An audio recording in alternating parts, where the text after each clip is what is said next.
Wenn du einen Saugroboter mit Rollenwischsystem kaufen möchtest, mit ultra flachem Design, 28.000 Pascal Saugleistung und einer ausfahrbaren Rollwischmopp-Technologie, was glaubst du, wie viel musst du für dieses Gerät anlegen? Ich sag's dir, normalerweise liegen solche Modelle etwa bei 900 Euro bis 1400 Euro.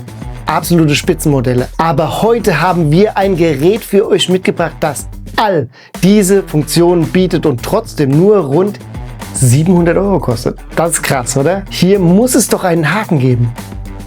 Das Gerät, von dem ich spreche, ist der hier, der Mova S70 Roller. Ich habe mich für dich auf die Suche gemacht und seine Wischwalze durch unseren Extremtest geschickt, die Saugleistung auf dem Hartboden abgecheckt und natürlich auch auf dem Teppich gemessen und geprüft. Wie gut ist die Navigation, der Akku und die Station im Alltag? Und ich kann jetzt schon mal vorweg schicken, der S70 Roller hat uns an einigen Stellen richtig überrascht. Mova verzichtet für den Preis von 699 Euro UVP, aber auch bewusst auf einige Premium-Funktionen. Und ob dieser Kompromiss aufgeht, das klären wir jetzt in diesem Video zusammen.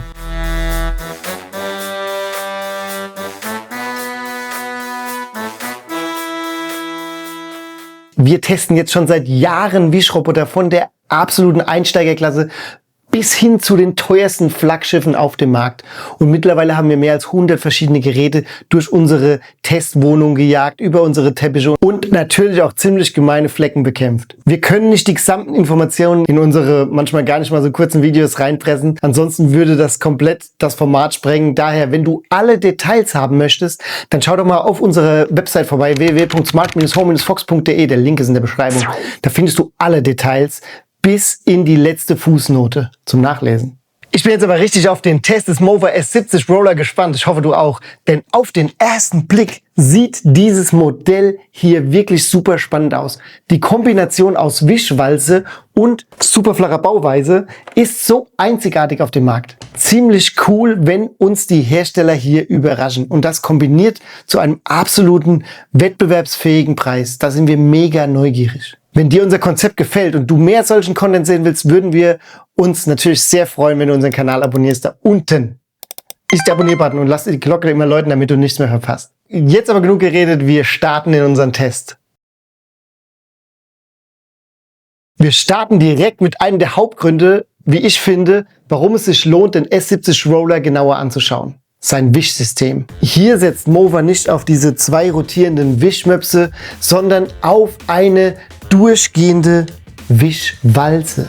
Das System nennt sich bei Mova Hydro Force und es funktioniert im Grunde ähnlich wie bei einem modernen Akku-Wischsauger. Während dieser Roboter durch die Wohnung fährt, wird die Walze über insgesamt 12 Düsen kontinuierlich mit sauberem Wasser befeuchtet.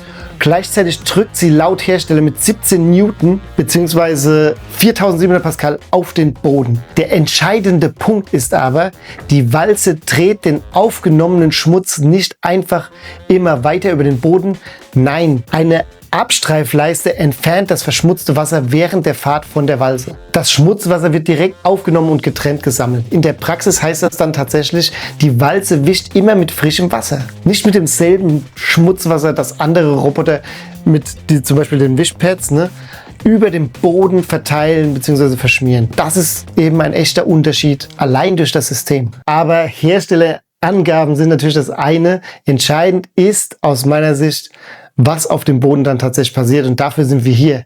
Wir haben den S70 Roller in unserem Extremtest mit Kaffee, mit Ketchup, mit Skir konfrontiert. Also Wischwasser in der App auf volle Pulle eingestellt und schon durfte der S70 Roller sein Können unter Beweis stellen.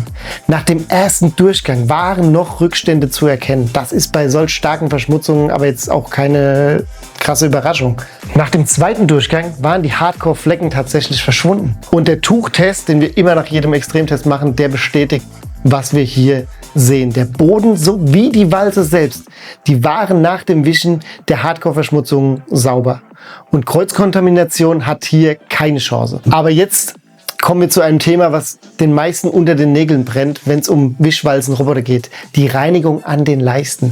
Weil das ist ein Punkt, den wir uns immer sehr genau anschauen. Die Wischwalze ist hier tatsächlich ausfahrbar. Das ist wirklich so. Wie du hier siehst, haben wir jetzt bei unserem Leistentest besonders ernst genommen und geguckt, wie nah er wirklich drankommt. Die Wischwalze fährt aus, sobald der Roboter den Rand erreicht, und in der Praxis bleibt dann ein kleiner Streifen direkt an der Leiste, also circa 2 cm ungewischt. Das ist aus meiner Sicht nicht so dramatisch und eine echte Spitzenleistung.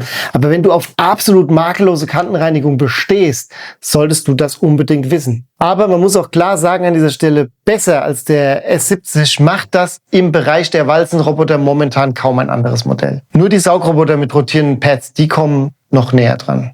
Teilweise. Die haben dafür aber dann auch andere Nachteile, die ihr vielleicht aus vergangenen Tests kennt. Zum Beispiel bei der reinen Wischleistung können sie nicht mit den Walzenrobotern mithalten. Und das heißt jetzt also, wer besonders viel Wert auf eine starke, gleichmäßige Wischleistung legt, ist mit einem Walzenmodell weiterhin am besten aufgehoben, auch wenn der letzte Zentimeter an der Leiste manchmal noch Handarbeit bleibt. Wichtiger als der Extremtest ist aber natürlich der Test im Alltag. Denn im Alltag verschüttest du natürlich nicht jeden Morgen gleichzeitig Kaffee, Ketchup und Skier auf dem Boden und lässt es dann erstmal eintrocknen. Also das hoffe ich zumindest. Das Gute ist, über die Mower-App kannst du die Wasserabgabe wirklich sehr genau regulieren. Von nur leicht nebelfeucht bis hin zu ordentlich angefeuchtet ist hier praktisch jede Stufe möglich. Und das bedeutet, du hast die volle Kontrolle und kannst die Wischintensität genau an deinen Bodenbelag anpassen. Gerade bei empfindlichen Böden ist das natürlich ein super praktisches Upgrade. Auf Fliesen oder stärker verschmutzten Bereichen kannst du dann die Wasserabgabe einfach hochfahren, und wenn du empfindliche Böden hast, machst du sie eben ganz runter. Und zusätzlich kannst du in der App festlegen, wie oft der Roboter während der Reinigung zurück zur Station fahren soll, um die Wischrolle auszuwaschen. Also eine zusätzliche Reinigung der Wischrolle. Und ganz ehrlich, wenn deine Wohnung nicht extrem stark verschmutzt ist, dann reicht es bei einer Fläche von 100 Quadratmetern meistens völlig aus, wenn die Rolle einmal bis maximal zweimal zwischendurch gereinigt wird. Dadurch sparst du dann eben auch Zeit und Strom. Außerdem ist an dieser Stelle positiv zu erwähnen, aus meiner Sicht, der Frischwassertank hier ist mit 5 Litern richtig groß und relativ schwer. Und der Wasserverbrauch ist überraschend gering.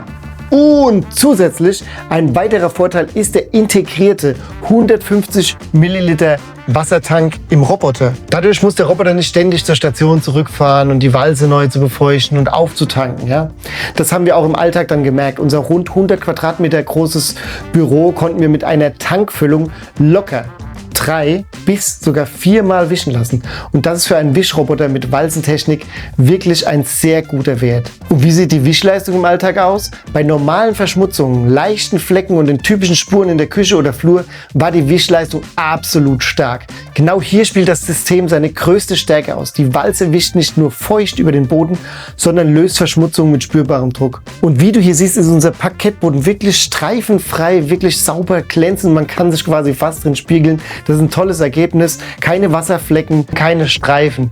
Das ist wirklich ein gutes Barfuß-Feeling, würde ich es mal nennen. Hast du Teppiche zu Hause? Dann ist das jetzt vielleicht auch interessant für dich. Hier gibt es Modelle, die auf so spezielle Walzen-Schutzschilde setzen. Ne? Das Schutzschild fährt aus und der Teppich bleibt trocken. Und das ist tatsächlich ein Feature, was dem Mower S70 Roller fehlt. Dafür kann die Walze allerdings um 12 mm angehoben werden. Bei flachen Teppichen ist das absolut ausreichend. Bei höheren oder besonders empfindlichen Teppichen musst du dann in der App lieber die Funktion nutzen, mit der du festlegst, dass die Teppiche zuerst gesaugt werden und der danach dann eben erst wischt, und dann bleibt dein Teppich auch trocken. Also alles im Griff. Aber natürlich ist bei einem Saugroboter das Wischen nur ein Teil der Wahrheit. Denn der nächste richtig wichtige Bereich bei einem Saug- und Wischroboter ist natürlich das Saugen. Du wirst es erraten haben. Und genau da schauen wir jetzt mal gemeinsam genauer hin.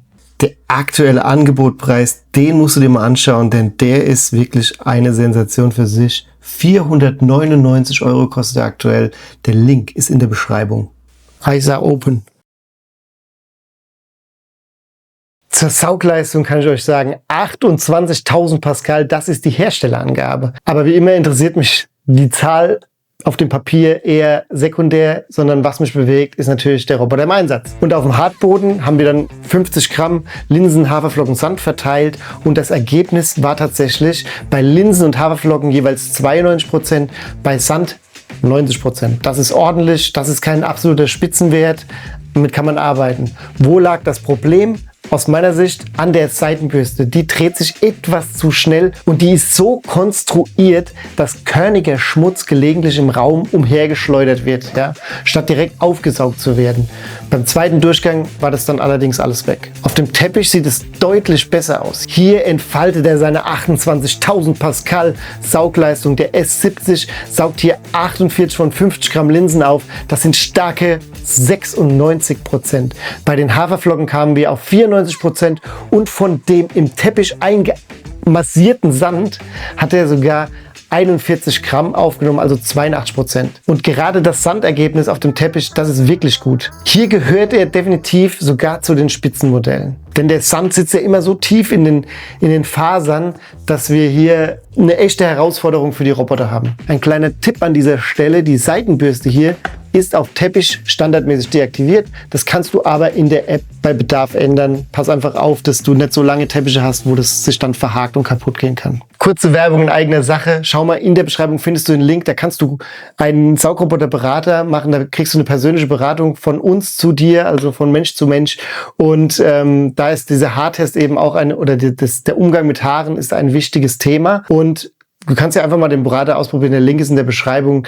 Der ist kostenlos, aber nicht umsonst. Auf jeden Fall ist Haare ein wichtiges Thema und hier müssen wir ehrlich mit euch sein. Die Standard-Hauptbürste ist eine einfache Gummibürste, wie du hier siehst. Beim Test haben sich rund 60% der Haare um die Haupt- und Seitenbürste gewickelt. Nur 40% haben den Weg in den Staubbehälter gefunden. Und das Entfernen ist jetzt nicht besonders komfortabel. Die Hauptbürste, die lässt sich nur auf einer Seite öffnen und die Seitenbürste ist mit einer Schraube befestigt. Im schlimmsten Fall musst du also einen Schraubenzieher nehmen und das aufschrauben, aber dann muss natürlich auch schon hartes Haarchaos entstanden sein. Die Standard-Gummibürste ist ehrlich gesagt eine etwas veraltete Technologie. Mova hat aber eine Alternative im Sortiment. Es gibt eine optionale Clean Job Bürste mit Messerfunktion. Die schneidet dann sozusagen die Haare beim Aufwickeln durch und dann werden die eben abgesaugt. Das funktioniert erfahrungsgemäß sehr gut. Die Downside ist, das müsstest du dann zusätzlich kaufen. Der Link ist in der Beschreibung. Aber wenn du lange Haare viel zu Hause rumliegen hast oder Haustiere zum Beispiel hast, die viel Haaren, dann ist es vielleicht auch ein wirklich lohnenswertes Investment. Werfen wir jetzt einen Blick zusammen in die Ecken. Bei der Reinigung von Ecken sieht es besser aus, viel besser. Hier liefert die ausfahrbare Seitenbürste wirklich gute Arbeit. Sie fährt mechanisch nach außen und erreicht zuverlässig auch die letzte Ecke in deiner Bude. Und das funktioniert. So viel also jetzt zum Saugtest. Höhen und Tiefen. Der nächste Punkt ist irgendwie bei mir so ein bisschen, mir ist es voll wichtig, dass die Roboter auch unter meinen Möbeln saugen, weil ich will das halt nicht machen und da sammelt sich ja bekanntlich der Staub. Und die gute Nachricht ist, dieser Mova hier ist super flach, obwohl er ein Wischwalzenroboter ist. 9 cm Bauhöhe. Das Problem bei Wischwalzenrobotern ist nämlich normalerweise die Bauhöhe, denn die Walzentechnik braucht einfach mehr Platz im Roboter. Das ist nicht nur die Wischwalze selbst, sondern auch der Abschabmechanismus und der Schmutzwassertank, der in der Regel hier hinten im Roboter verbaut ist. Okay. Und umso beeindruckender ist es eben, dass hier Mova mit dem S70 eine Bauhöhe von 9 cm erreicht. Das ist Stand heute ein Rekord. Wie schafft Mova das jetzt? Ja? Und das Geheimnis liegt hier in der Navigation. Die läuft über die sogenannte Covered Sense Technologie. Ein DTOF Laser, der in der Front hier vorne sitzt, ja, und dadurch sparen die sich eben diesen Turm, der hier rausragt. Das ist der Trick hinter der flachen Bauweise. Und im Test zeigt sich dann auch, dass der S70 gar keine Probleme hat, dann unter tiefen, also flachen Möbeln drunter zu saugen. Das ist super, das gefällt mir. Und jetzt fragst du dich vielleicht, funktioniert denn jetzt die Navigation überhaupt noch? Und die gute Nachricht ist, trotz des fehlenden Laserturms funktioniert die Basisnavigation ordentlich. Der S70 erstellt schnell eine Karte, fährt durch die Räume in geordneten Bahnen und findet zuverlässig zurück zur Station. Insgesamt hat die Navigation im Alltag super funktioniert. Aber von der Qualität her ist sie der klassischen, über die Jahre durchoptimierte Lasernavigation schon ein Stück weit unterlegen. Das merkt man vor allem in so engen Passagen, bei uns zum Beispiel unter dem Tisch oder zwischen mehreren Stuhlbeinen. Da hat sich der Mova S70 teilweise etwas schwer getan. Aber wenn deine Wohnung relativ aufgeräumt ist und nicht überall kleine Hindernisse herumliegen, ist das im Alltag meistens kein großes Problem. Und aufräumen ist hier auch direkt das richtige Stichwort.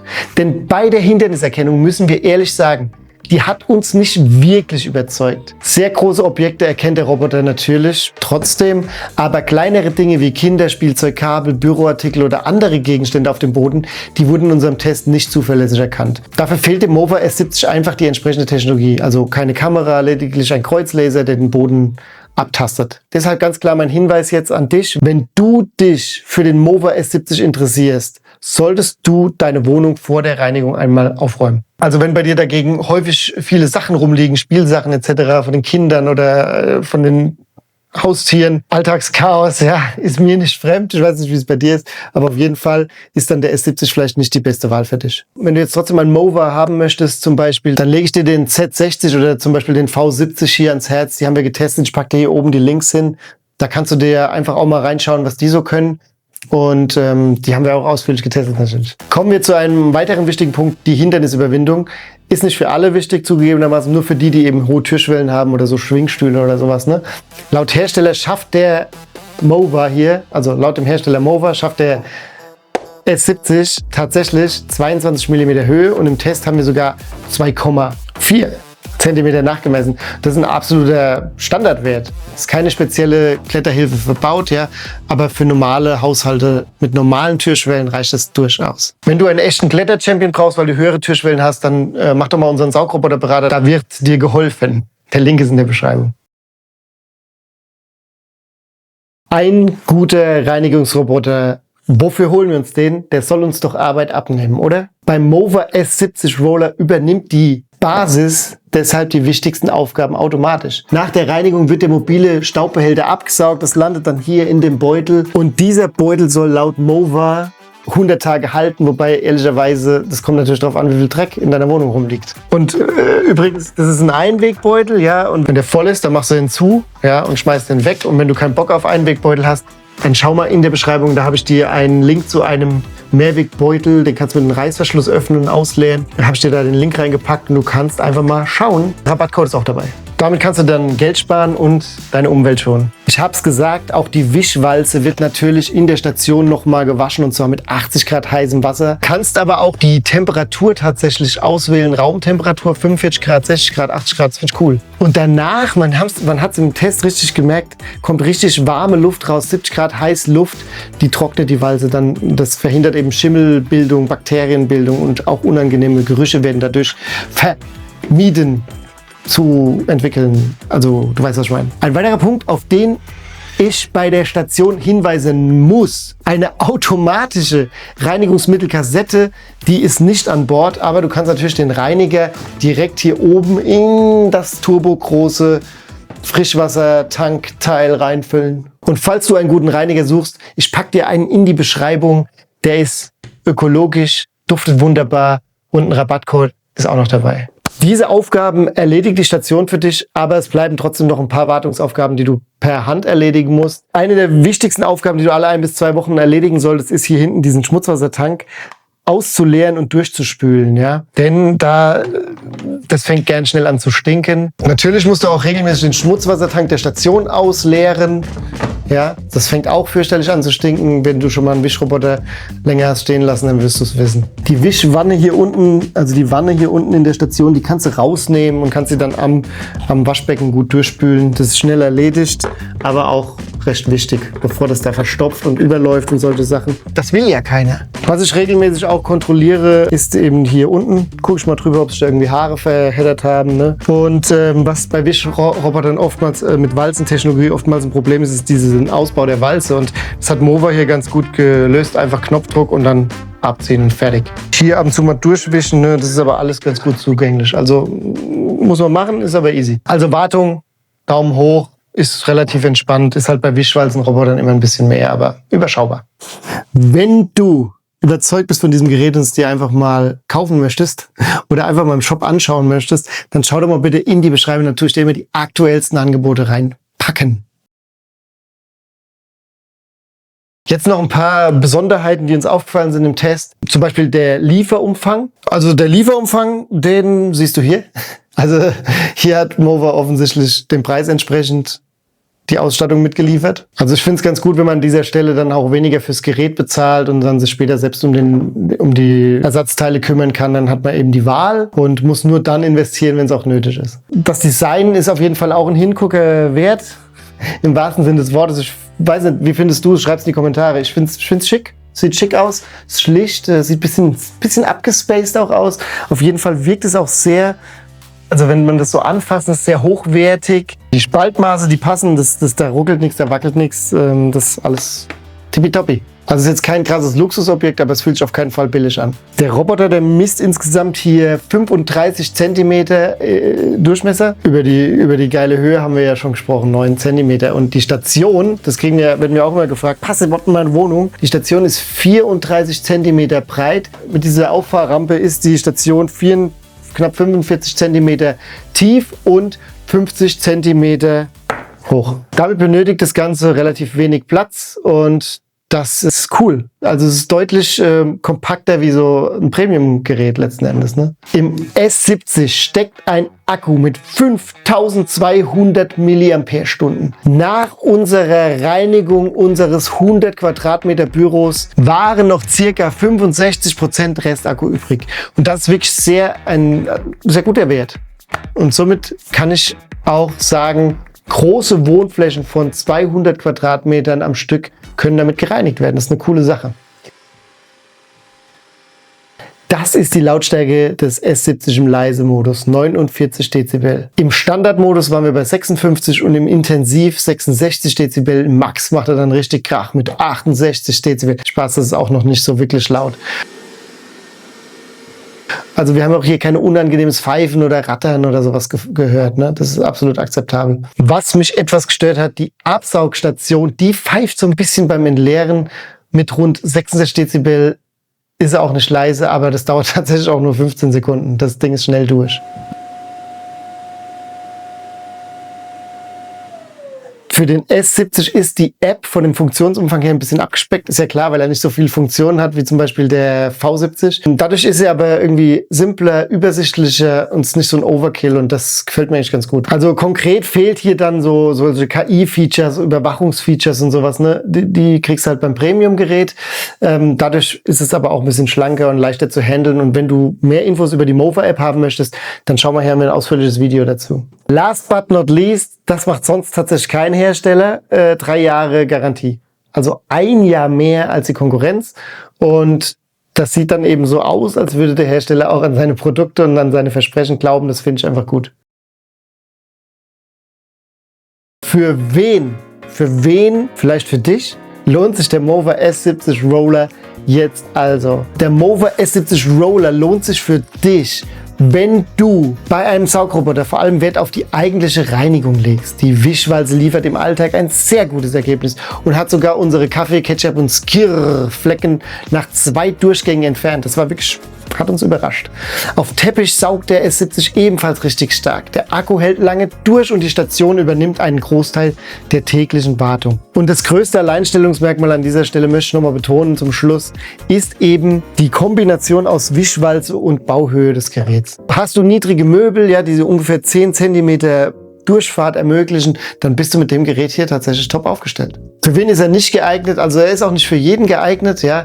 Wenn du in deiner Wohnung viel Chaos hast, ständig Kabel rumliegen, Socken, kleine Spielzeuge und so weiter, dann kommt er mit der Hinderniserkennung nicht bei. Da musst du dann eben schon auch ein bisschen mehr investieren, um einen Premium-Roboter zu ergattern. Da gibt's aber dann auch von Mover durchaus super spannende Alternativen, habe ich ja schon hingewiesen. Ne? Die Links zu den Videos, die packe ich euch auch nochmal in die Beschreibung. Wenn du zu Hause ein Thema mit Haaren hast, ja, dann hol dir am besten direkt die Clean Chop Bürste mit. Da musst du nicht auf den S70 verzichten, also Roller, sondern kannst eben diese Bürste ersetzen, hast dann auch einen guten Haarkiller. An der Stelle möchte ich auch nochmal einen Hinweis geben, ja, die Ultra-Variante von dem S70 Roller ist ein bisschen kompliziert, ich weiß, aber tatsächlich so, die bietet alle diese Features, die sie beim S70 Roller weggelassen haben, ist dann halt auch ein bisschen teurer. Aber wenn du halt eben bessere Hinderniserkennung willst, Hindernisüberwindung, Walzenabdeckung, Reinigungsmittelkassette, alles, was wir hier nicht haben, hast du bei dem. Kannst du dir ja auch mal anschauen. Ich pack dir den Link auch in die Beschreibung. Und jetzt nochmal zur Erinnerung eine absolute Stärke dieses Gerätes ist dann tatsächlich auch der Preis. 699 € UVP, vielleicht sogar noch mal im Angebot irgendwie. Ich packe dir immer die aktuellen Angebote unten in die Beschreibung rein. Auf jeden Fall finde ich das Preis-Leistungs-Verhältnis hier einfach sehr gelungen. Jetzt interessiert mich natürlich auch eure Meinung. Wie findet ihr den Mova S70 Roller? Findet ihr gut? Findet ihr gut, dass Mova hier bewusst einige Premium-Features weglässt und dafür eben den Preis deutlich reduziert? Schreibt es gerne in die Kommentare. Und wenn dir dieser Test jetzt geholfen hat, dann lass uns gerne da unten noch einen Daumen nach oben da und abonniere den Kanal, damit du auch die zukünftigen Saugroboter-Tests nicht verpasst. Damit würdest du Smart Fox brutal unterstützen. Ich packe dir hier noch die aktuellen Mova-Videos von uns hin und die Playliste auch. Da kannst du einfach mal dich durchschauen, wenn du noch nicht happy bist.